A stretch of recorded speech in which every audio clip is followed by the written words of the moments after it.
வணக்கம் ஃப்ரெண்ட்ஸ். நம்ம இந்த வீடியோவில் என்ன பார்க்க போகிறோன்னா, இன்னைக்கு ரேஷன் கடை வேலைவாய்ப்பு நேர்காணலில் மாலை 26/11/2024 மதியத்துக்கு மேலே இன்டர்வியூவில் என்னென்ன கொஷின் எல்லாம் கேட்டாங்க, அதுக்கு என்னென்ன பதிலாம் சொன்னாங்க, எப்படி அவங்க செலக்ட் ஆனாங்க அப்படின்னு சொல்லி ஃபுல் இன்ஃபர்மேஷனும் ஒன் பை ஒன்னாக டீட்டெயிலாக அந்த வீடியோவில் பார்க்கலாம். இந்த இன்ஃபர்மேஷன் எல்லாமே பார்க்குறதுக்கு முன்னாடி நீங்கள் இப்போ தான் முதல்ல நம்ம சேனலுக்கு வரீங்க அப்படின்னா மறக்காமல் நம்ம சேனலை சப்ஸ்கிரைப் பண்ணிட்டு பக்கத்தில் இருக்க பெல் ஐக்கனை கிளிக் பண்ணிட்டு ஆளுங்க செட் பண்ணிக்கோங்க. அப்போ தான் நம்ம டெய்லி போகிற வீடியோ எல்லாமே உங்களுக்கு உடனே கிடைக்கும். இப்போ வாங்க ஃப்ரெண்ட்ஸ், வீடியோக்குள்ளே போகலாம். முதல்ல இந்த இன்டர்வியூ நடைபெற இடத்துக்கு நீங்கள் போகும்போது ஆன்லைனில் அப்ளை பண்ணும்போது என்னென்ன டாக்குமெண்ட்லாம் கொடுத்துருந்தீங்களோ அந்த டாக்குமெண்ட் எல்லாமே ஒரிஜினலை பார்த்தீங்கன்னா கையில் கொண்டு போயிருங்க. உங்கள் டிசியாக இருக்கட்டும், மார்க் ஷீட்டாக இருக்கட்டும், உங்கள் கம்யூனிட்டி சர்டிஃபிகேட்டாக இருக்கும், ஆதார் கார்டாக இருக்கட்டும், பிஎஸ்டிஎம் வச்சு தான் அதுக்குள்ள சர்டிஃபிகேட்டு, நீங்கள் பர்சனல் டிசேபிலிட்டி பர்சனாக இருந்தீங்கன்னா அதுக்குள்ள சர்டிஃபிகேட் எல்லாமே ஒரிஜினல் சர்டிஃபிகேட்டை கொண்டு போயிருங்க. இது போக பார்த்தீங்கன்னா 2 செட்டு ஜெராக்ஸ் காப்பி எல்லாமே கொண்டு போயிருங்க. நீங்கள் என்னென்ன ஒரிஜினலாக கொண்டு போகிறீங்களோ அதுக்குள்ள டாக்குமெண்ட் ஜெராக்ஸில் 2 செட்டு எடுத்து கீழே செல்ஃப் அட்டஸ்டேட் பண்ணிடுங்க. ப்ளஸ் பார்த்தீங்கன்னா 2 ஃபோட்டோவும் நீங்கள் கையில் வச்சுக்கோங்க. ஃபஸ்ட்டு பார்த்தீங்கன்னா உங்களுக்கு டாக்குமெண்ட் வெரிஃபிகேஷனாக நடக்கும். இந்த டாக்குமெண்ட் எல்லாமே செக் பண்ணி அதுக்கப்புறம் தான் உங்களை உள்ளே அலோட் பண்ணுவாங்க. அதனால இந்த டாக்குமெண்ட் எல்லாமே கரெக்டாக இருக்கா அப்படின்னு சொல்லி நீங்கள் செக் பண்ணிக்கோங்க. அதுக்கப்புறம் உங்கள் ட்ரெஸ் கோடு பார்த்தீங்கன்னா நார்மலாக நீங்கள் ஃபார்மல் ட்ரெஸ் கோட்லேயே போங்க. நார்மலாக இருந்தால் மட்டும் போதும். எந்த ஸ்பெஷலாக எதுவுமே அவங்க மென்ஷன் பண்ணல. நார்மலான ட்ரெஸ் கோடில் போயிருங்க. நீங்கள் அந்த இன்டர்வியூ நடைபெற ஹாலுக்குள்ளே போனதுக்கப்புறம் உங்களை பற்றி ஒரு செல்ஃப் இன்ட்ரோ கேட்பாங்க.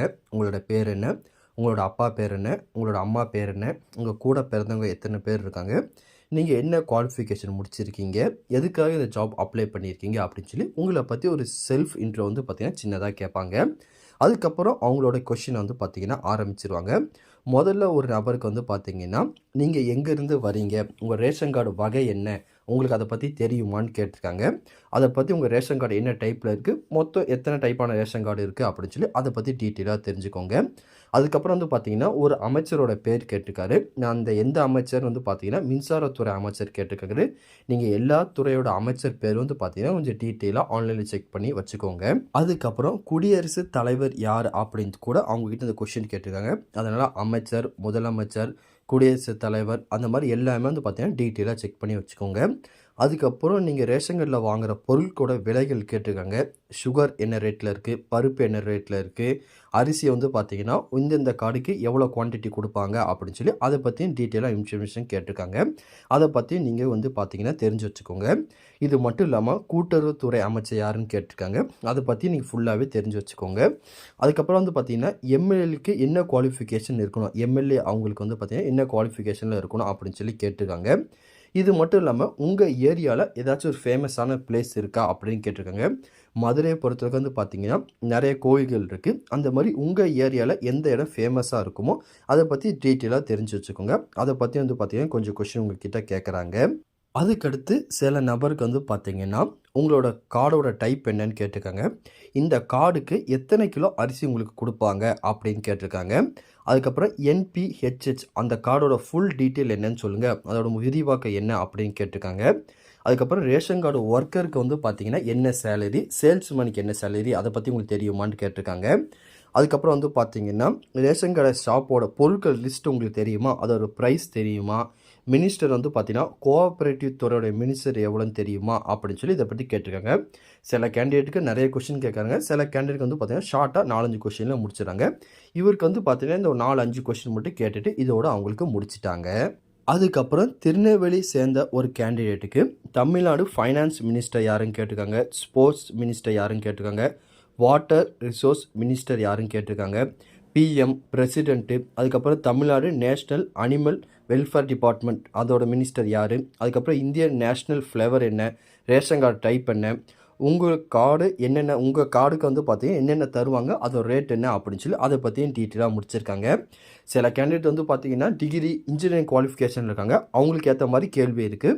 உங்கள் குவாலிஃபிகேஷனை பேஸ் பண்ணி பார்த்தீங்கன்னா கொஸ்டின் ஆன்சர் பார்த்தீங்கன்னா அவங்க உங்ககிட்ட கேட்குறாங்க. அந்த நாலேஜுக்கு ஏற்ற மாதிரி உங்களுக்கு கொஸ்டின் ஆன்சர் இருக்கும். அதுக்கேற்ற மாதிரி பார்த்தீங்கன்னா நீங்கள் எல்லாமே ப்ரிப்பேர் ஆகிக்கோங்க. நான் ஆல்ரெடி சொன்னோம் பார்த்தீங்களா, உங்கள் குவாலிஃபிகேஷன் ஏற்ற மாதிரி தான் கொஸ்டின் ஆன்சர் இருக்கணும். இந்த கேண்டிடேட் பார்த்தீங்கன்னா பிஎஸ்சி கம்ப்யூட்டர் சயின்ஸ் முடிச்சிருக்காங்க.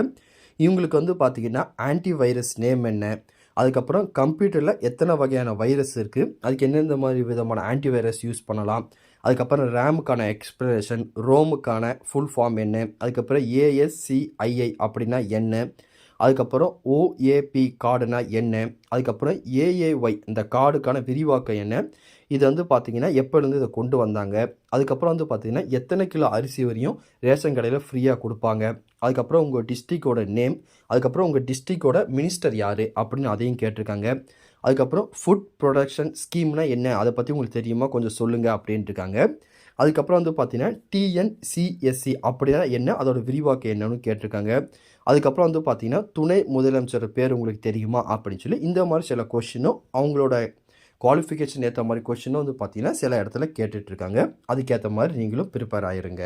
அதுக்கப்புறம் நீங்கள் இப்போ ரேஷன் கடையில் சேல்ஸ்மேனாக இருக்கிறீங்க. உங்கள் கடைக்கு ஒரு வயது ஆனவங்க, ஒரு 70 வயசு 80 வயசு ஆனவங்க அல்லது வந்து பார்த்தீங்கன்னா ப்ரெக்னன்சி லேடி வராங்க அப்படின்னா அவங்ககிட்ட நீங்கள் எந்த மாதிரி நடந்துப்பீங்க, அவங்களுக்கு முன்னுரிமை கொடுப்பீங்களா கொடுக்க மாட்டீங்களா, அதை பற்றி வந்து பார்த்தீங்கன்னா சில கொஷின் கேட்டிருக்காங்க. அவங்களுக்கு வந்து பார்த்தீங்கன்னா நீங்கள் முதல்ல முன்னுரிமை கொடுத்து அவங்களுக்கு பொருள் கொடுத்து அனுப்பணும் அப்படின்னு சொல்லியிருக்காங்க. இந்த மாதிரி சில ஜிகே கொஷினை வந்து பார்த்தீங்கன்னா உங்ககிட்ட கேட்குறாங்க. இந்த கொஷினுக்கு ஏற்ற மாதிரி நீங்கள் ப்ரிப்பேர் ஆகிட்டு அதுக்கேற்ற மாதிரி வந்து பார்த்தீங்கன்னா நீங்கள் ஆன்சர் எல்லாமே ரெடி பண்ணிக்கோங்க.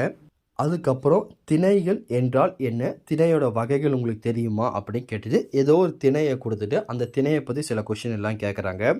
அதுக்கப்புறம் மணிமேகலை நூலின் ஆசிரியர் யார், தேசிய கீதத்தை இயற்றியவர் யார் அப்படின்னு சொல்லி வந்து பார்த்தீங்கன்னா கேட்குறாங்க. அதுக்கப்புறம் ஒரு அளவீடு வந்து பார்த்தீங்கன்னா மீட்டரில் சொல்லிவிட்டு சென்டிமீட்டரில் எவ்வளோ வரும், சென்டிமீட்டரில் கொடுத்துட்டு மீட்டரில் எவ்வளோ இப்படி வரும் அப்படின்னு சொல்லி கேட்குறாங்க. அதுக்கப்புறம் எடை மிஷின் வந்து பார்த்தீங்கன்னா எத்தனை வருஷத்துக்கு ஒரு தடவை வந்து பார்த்தீங்கன்னா ரேஷன் கடையில் எக்ஸ்சேஞ்ச் பண்ணணும், மாற்றி புது மிஷின் வைக்கணும் அப்படின்னு சொல்லி அதை பற்றியும் சில கொஷின் எல்லாமே கேட்டிருக்காங்க. இதுக்கு ஏற்ற மாதிரி வந்து பார்த்தீங்கன்னா நீங்களும் ரெடி ஆயிருங்க. இன்னும் நிறைய கொஷின் வந்து பார்த்தீங்கன்னா இந்த ரேஷன் கார்டு டிபார்ட்மெண்ட்லேருந்து ஒவ்வொரு இடத்துலையும் கேட்டுகிட்டே இருக்காங்க. நம்ம எல்லாமே கவர் பண்ண முடியல, நமக்கு கிடைச்ச சில கொஷின் ஆன்சரை மட்டும் கவர் பண்ணியிருக்கோம். மேலும் நீங்கள் இந்த வேலைவாய்ப்புக்கு போயிட்டு வந்துட்டீங்கன்னா அதை பற்றி கொஷின் ஆன்சர் எல்லாமே கீழே கமெண்ட் செக்ஷன் சொல்லுங்கள். மற்ற ஃப்ரெண்ட்ஸும் அதை பற்றி பார்த்து தெரிஞ்சுக்கிட்டும். வேறு எதுவும் இதை பற்றி உங்களுக்கு டவுட் இருந்தாலும் கீழே கமெண்ட் செக்ஷனில் கேளுங்க, கண்டிப்பாக உங்களுக்கு நான் ரிப்ளை பண்ணுறேன். இந்த பதிவு கண்டிப்பாக பயனுள்ளதாக இருக்கும்னு நினைக்கிறேன். தெரியாதவங்க ஃப்ரெண்ட்ஸுக்கு இந்த வீடியோ ஷேர் பண்ணுங்கள், பிடிச்சதை லைக் பண்ணுங்கள். அடுத்த ஒரு வீடியோ சந்திக்கலாம். Thank you and bye bye friends.